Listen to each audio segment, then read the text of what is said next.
Happy Friday, everyone. Let us know where you're streaming from. Let us know where you are streaming from. We are back in the office. Yeah, Office today. it's hot outside. It's hot, boss. It's hot. Yeah, we're not trying to get too sticky right now. Sticky, Yeah. icky. And I was being just a tad bit lazy. I didn't feel like moving anything. Yeah, Today it was just it's kind of already a set chill up. day. It's kind of already set up, so you try to keep Yeah. it as simple as possible. Whoever doesn't know, Jomo actually does a prayer line every morning, Monday through Friday at 6:30 a.m. Eastern Standard Time. Eastern Standard Time. Thank you, babe. Because I don't know this where y'all- is normally the background, right? Yeah, Kind of, sort of. Yes, we turn it around, switch it different directions every now Right. and then. Put a backdrop in, turn it around, just try, keep So it if the fresh. background looks familiar, it's because you've been on the prayer line. You have been on the prayer line. Yeah. Praise God. So let us know where you're coming from. I see Yes. Tampa. I see Brandon. Praise God. Yes. God bless you. God bless you. All right. Thank you all so much. I wanted to tell everybody too, as everyone's coming in, if you follow me on Instagram and Facebook, you already know the Ackee tree is ready. It's right. It's bomb. We picked maybe 3 containers. Four bowls. 4 big bowls of Ackee we just picked, and we went back and cleaned it. And it's a process. It's a process to get all of it cleaned and then packaged and freeze it. Yeah. But it's so worth it. It's a lot of fun. Yeah. If you have not done something with your significant other or your partner, your spouse, try to do something this week together. Make that a homework assignment. Yeah. Cook a dinner together. Go for a walk together. Watch a movie without your cell phones together. Do something that you spend time together, because the less you will have like these little inconsistencies of misunderstandings, because the more time you spend with somebody, the more you know their heart. God willing. God willing. Well, if you don't know, my name is Jomo. I'm Charmaine. We've been married now 23 plus years, God willing, and we can continue to walk this path out. Been together 25 years. So right. We come together on Friday nights. Our whole goal is to be real, raw, and relevant in reference to relationships, and to give tips and clues on how you can improve and strengthen your relationship. Now, every Friday night, we also have a part of our program called Cousins Chronicles. And in Cousins Chronicles, we just talk about things that happen in our daily life that may help you deal with whatever challenge you may have, or just could wisdom. Be funny? Yeah, it's funny. So this week's Cousins Chronicles, I didn't have any funny, but you didn't have any funny ones. We probably had some funny. I couldn't remember it. We were sitting in bed the other night, and I was giving her the state of the Cousins Union. So what I do is every now and then I give her a financial update of where we are, where we're going, and what's the plan. Mm-hmm. Now, the goal is Amos 3:3 says, how can two walk together unless they agree? So I always want to kind of keep her up to speed on where we are financially. Right. Also, are you still in agreement with the plan? Right. Oftentimes, I see people write a plan, then one member of the party decides to go buy something that's outside of the plan. And now, back in the day, how far back? Back in the day, I'm thinking 10 years. Okay, let me see what you say first. Let me 10 years. Let me hear what you say first. I think it's 10 years. Jomo would say to me, like, if I went and made some purchases and got us a little off budget for the month, he would come to me and say, now, babe, we set up a plan at the very beginning of the year to make sure that we end up at the end of the year here. Are we still in agreement with that plan? Because I see you made some purchases that are out of order. And sometimes he would say, whose team? I want to know. Are we on the same team? Are you on the opposing team, or are we on the same team? Have you ever wondered that question to yourself when you set up a plan? Are we working together? Because we both said we're saving the money for the house, we're saving the money for the car, we're saving the money for the college fund, we're saving the money for whatever it may be. And then you see your spouse purchase something that takes you backwards versus Right. forward. Right. So now either you're returning something or you're making some adjustments for the next couple or you of get months. another job. No. Or you're making some adjustments for the next You get couple another of job. months Pay that. in order to make up for the money lost in that 1 month you decided to go AWOL. AWOL. Now, I just want to ask, are there any people out there who go AWOL with money? Well, it's okay to go AWOL if you're doing it together. If you're doing AWOL, it together, well, we have to define what AWOL is, Charmaine. AWOL means you are out of order. You're missing in action. No, you're missing in action. So there ain't no good missing in action. MIA, there's no positive MIA. When you MIA, there's a problem. On the budget, if you all agree, then the problem is if it's out of budget, we didn't agree about it. Well, it just depends. Sometimes things happen. You have to make adjustments. Oh, there's a sale. I wasn't saying that. Like things that are uncontrollable. No, shopping is controllable. No, I'm talking about uncontrollable. Okay, I see. Things. Okay, like a medical emergency. Right. Car accident. That doesn't always have to be something that takes you off budget if you prepared for emergencies. So emergency funds. Yes. Valid point. Yes. Okay, cool. So we about it, and he asked me if I was in agreement. Yeah, I said, is that cool? Was that the plan? Because again, it makes no sense us working together if you're not in agreement. Right. We need to have our vision needs to line up. Remember, for a successful relationship, you have to have one vision. Right. Two visions is division. Division is leads to divide, and divide leads to divorce. So we want to make sure that we have one vision. Also, man, I was supposed to go to Jamaica. Yes, we were supposed to go to Jamaica. That is true. It is a week, but it's my birthday. We're going for his birthday, but my birthday's next week, and I was supposed to go to Jamaica on Monday. From Monday to Friday, I was going to be at my resort, eating my food, just chilling on the water. Some coconut. Oh my God. Coconut rum. Whatever. Now, Jomo does not drink, but when we're in Jamaica, they have this guy that comes around with this cart full of these coconuts, and I don't know if they freeze them overnight, and he puts them in this. It's not a wheelbarrow; it's like a wagon. Yes. And they're all cold, and he opens that coconut up. Yes, and Lord. then. But I ain't going to Jamaica, so I'm not going. No, Jamaica is shut down. Jamaica shut down. They're trying to keep Jamaica safe. From who? From me? Yes. But anyway. Yes. From everybody. So tonight, what we want to talk about is the 3 hardest words people struggle to say in relationships. Right. I have 3. There's probably many more, but absolutely, what I wanted to focus on tonight was, I'm sorry. Please forgive me. Right. And lastly, I need help. So we're going to start with the first one. Why do you think, though, that these 3 things are the hardest things? I mean, these are the 3 things you thought about first. Why do you think it's so hard for people in relationship to say these things? I think, first off, I am sorry implies I've made a mistake. Right. And for most of us, we don't think that we make mistakes. Right. So it takes a certain amount of humility to say, I am sorry. Right. And then the other problem I see is most people don't think they're wrong. Right. You don't see yourself. Yeah, I think. Until you with somebody else. Yeah, I think it's Beyonce. What's Beyonce's song? I ain't sorry. I ain't sorry. Yeah, and most people really feel that way. I ain't sorry. Sorry, but I ain't sorry. So, and I know I think you hit the nail on the head with humility. I mean, it takes a really humble person to say, I need help. I'm sorry. Please forgive me.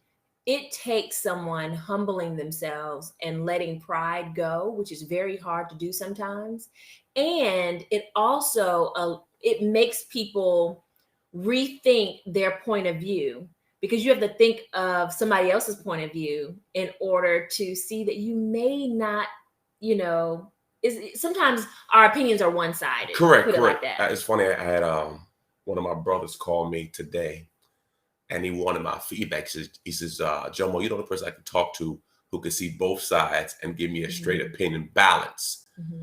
And I said, and we were talking about forgiveness. And he said, man, you know the whole story. How do I let it go? Right. I said, well, first off, I said, you're the bigger person. And you have to understand not everyone is Christ-like.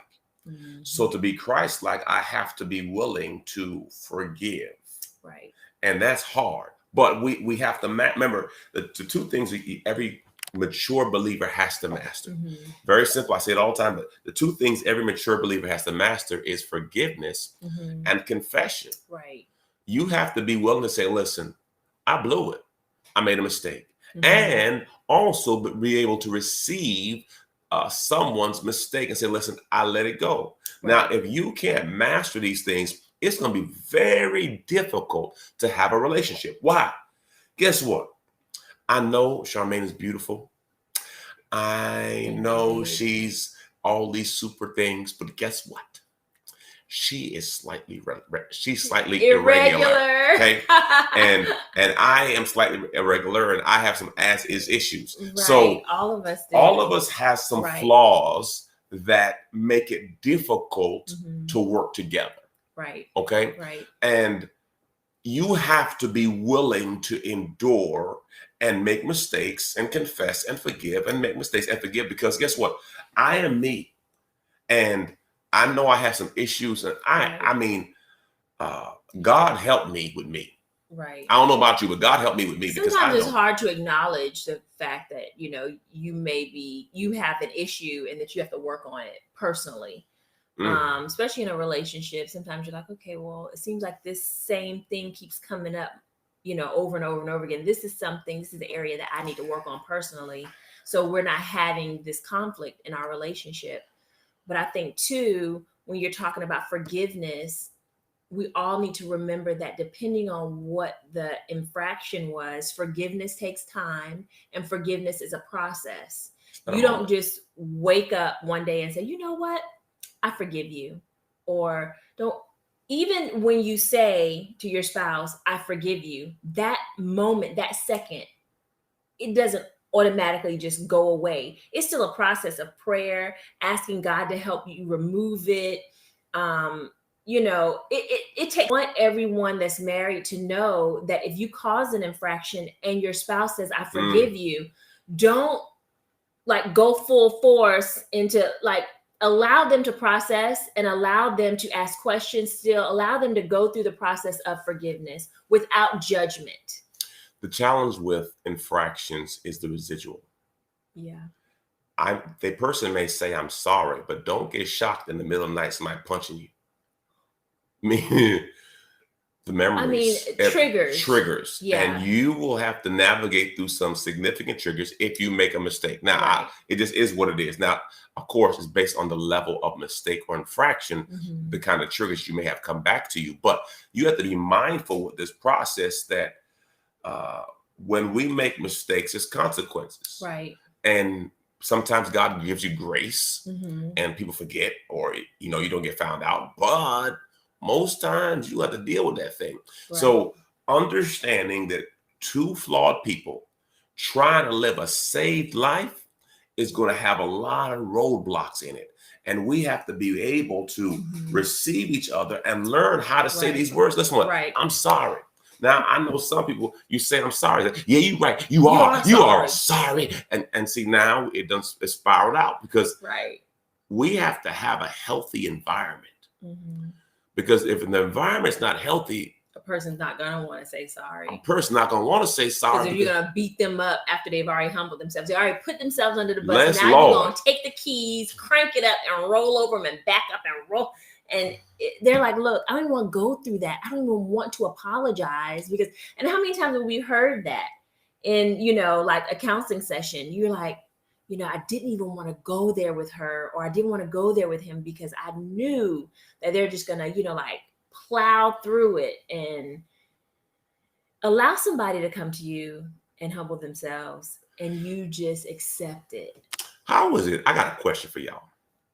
How is it that we want forgiveness, Mm-hmm. but we can't give forgiveness.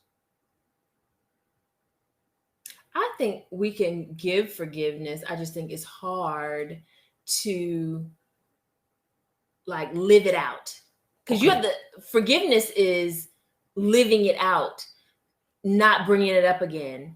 That doesn't mean it doesn't go through your mind every now and then. That doesn't mean that you're not scarred, but it means that, you can still look at that person. Like when you have total forgiveness, you can still look at that person and not see the infraction. That's when you have mastered the forgiveness of that. And I shouldn't say, I'm going to retract what I said before. And I said, sometimes we have to just accept what they're saying, depending on what the infraction is. Like if it's infidelity, that's a process of, okay, how can we not go back here again? And then that's a process of going through the expectation exercises again, and maybe setting up some guardrails in our relationship, because maybe our partner has an issue with certain things and we need to help them with that. So Good point. I don't want somebody to just take what I said and what she just meant. forget And about it. if you don't understand what expectation exercise means, it means maybe the infraction was caused, or it was not caused, but it happened based on an unmet need. Right. So we try to have expectation exercise towards we can communicate what our need is. Because see, if the need is not being met in the relationship, oftentimes people find that need met outside the relationship, which is not, should not happen. So example, you say, what, I want to do something different. Well, you need to communicate with your spouse. Hey, I want to do something different versus just. I feel like our relationship is stagnant. Yes, I'll try to do something different. So, I mean, I got hit with that recently in my head. I was like, you know what? I need to do something different. Just in my head, okay, maybe I'm getting too comfortable in this area. And so you have to always be asking, what, are we on the same page in reference to, are you getting your needs met? Right. And making sure that the connection stays fresh, because a lot of times if you've been married, for some time, you can get complacent in your schedule, with your job, your marriage, your routine of taking kids to school, picking them up from school, homework and stuff like that. And you don't really focus on the connection with your spouse like you need to. So just doing those checks, I think is vital to a relationship. It's critical. I mean, because I know like today, we went to go walk this morning. Then the rain happened. Started raining. So we came back in and we ended up working on the patio. Right. And we tried to do things together. We did something this morning together, and then we went picking fruit in the evening together. Right. So different ways that we can find to connect and just do things together. Right. Try to minimize the static. Right. So thank God we are pretty quick to confront and pretty quick to forgive. Right. One thing I've learned too is I want to make sure that I keep my grace account full. Lamentations 3 says that his grace and mercy are fresh and new every day. So if God gives us fresh grace and mercy every day, we should try to also give fresh grace and fresh mercy every day. That's good. One of the key things I try to do to the best of my ability is to assume that what Charmaine is doing to me, for me, is with the best intent. That's good. So if you assume the person's intent towards you was good, you're less likely to get into offense. Right. The Bible says to take no offense, meaning you have to take it wrong. Now, they might have meant it right, but you don't have to take it as a negative. Right. You could just say, you know what? Maybe they're tired. Right. Maybe they're having a bad day. Let me just give grace.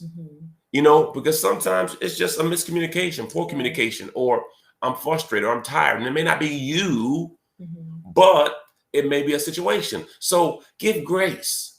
Right. Don't get in your feelings. I also think too, one of the reasons why couples may have a hard time, or a spouse may have a hard time saying I'm sorry or forgiving is competition. Mm.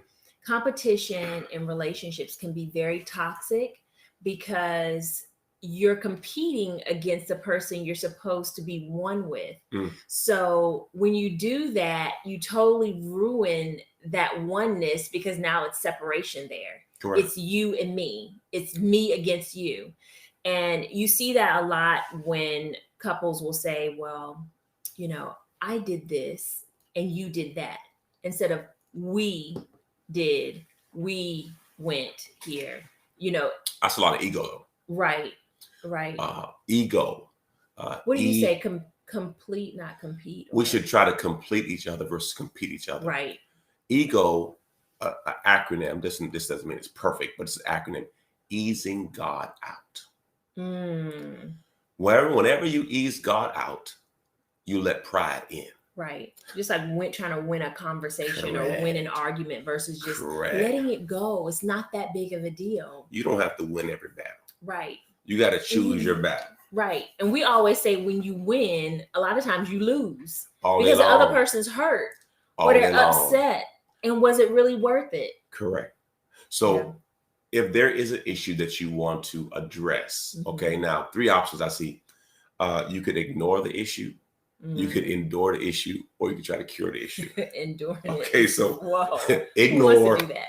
endure, or cure. Again, I could ignore the issue. Right. I could endure the issue, and I could try to cure the issue. We know some family, and the wife said, Lord Jesus, don't let him start talking. Don't let him start talking. He'd be here all day long. So the wife would walk away and say, he started talking, didn't he? And so what is she doing? In my mind, she's enduring, because she's just like, and we've all had that person that, they may be loquacious or a talkative person, or they think they're funny, you know what I'm saying? And they just keep on making jokes like, stop, versus saying, listen, babe, when we go out, we have like a code or something. Yeah. Let's a one joke minimum.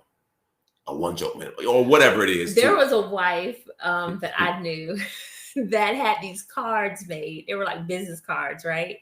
And her discreet way of getting her husband to stop talking or don't talk about a certain subject is she would pass in a business card, and the business card would say, stop talking. And it would be like very discreet. But she passed it to me one time, and I bust out laughing. We were with some girlfriends. I bust out laughing because I was like, who do you give these to? And she started giving them to my husband. Wow. Whenever he's talking about something he shouldn't, or he hurts my feelings, I just pass him a little card. Wow. And I was like, wow, you had cards made. So can we do cards for everything? I need some. Sex. I want to go. I need you to cook dinner tonight. I mean, that'd be really cool. Well, I guess I don't know. I don't know. I think I might take offense. Just tell me. You would take offense. Just tell me. I mean, if we're with somebody, of course not. Like if we're out and about, but don't be passing me no card talking about you want me to cook dinner or you want to have sex. Pull me to the side. Let's have a conversation, because I tell you, you ain't getting none. No, I'm joking.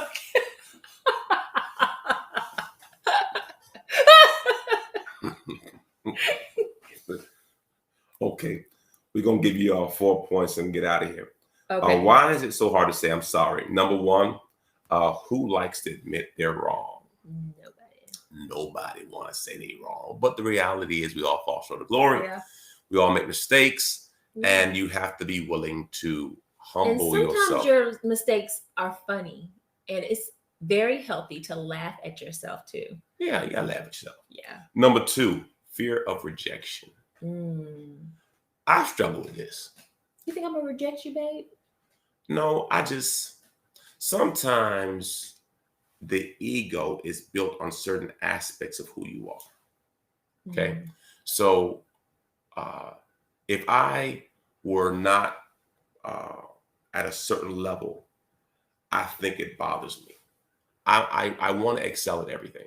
Okay. So if I don't excel at everything, it bothers me. Now, I know this is crazy. Okay. I understand this. I want to be the best at pretty much everything I do. Right. It doesn't work out that way, but I'd like to be the best Mhm. at everything I do. So sometimes you don't want to admit your deficiency or your, because I know, for example, I had a hard time with my mother passing. I just couldn't talk properly. Now I'm not saying that's not normal. I'm just saying I just didn't know.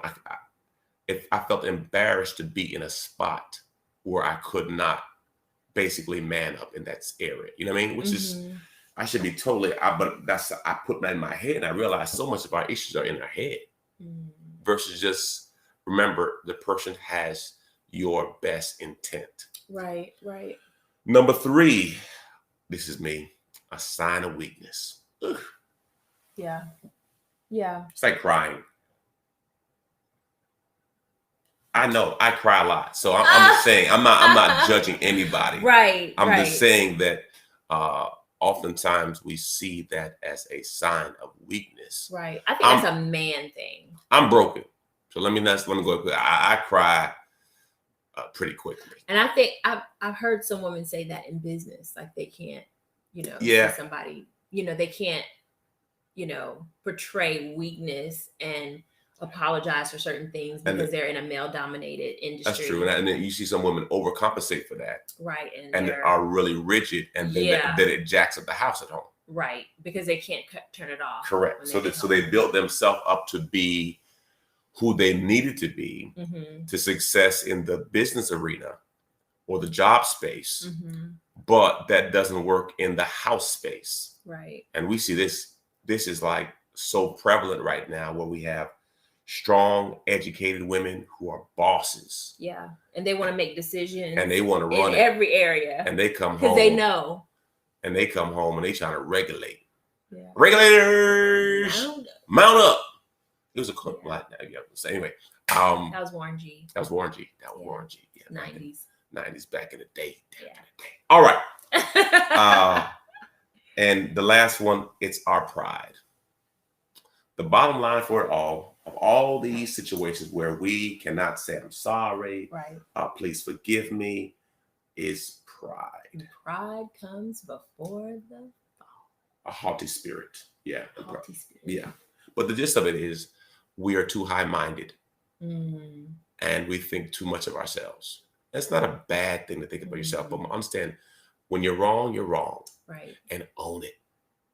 Don't apologize with I'm sorry, but if you didn't do this, I'm sorry, but or here's another one. You made me do. Yeah, own your part and don't worry about whether they're going to own their part in whatever the situation is. Because if they don't see their part in it, you're not going to, in that space, make them see their part as you're apologizing. Correct. Because that's not a true apology. You cannot make somebody apologize and think it be genuine. Right. You got to let it come out of them, because sometimes we get these forced apologies. I call them hostage videos. Okay, I'm sorry. You ain't sorry, man. But you're just trying to placate. And I've had that too, where I've said it and Charmaine won't even take it. She's like, you just saying sorry so we can stop arguing. And I'm not even arguing, but it'll be like you don't want to talk about it anymore. Same difference. Talk about it. Talking about it and arguing is two different things. No, it's the same thing. It's just different.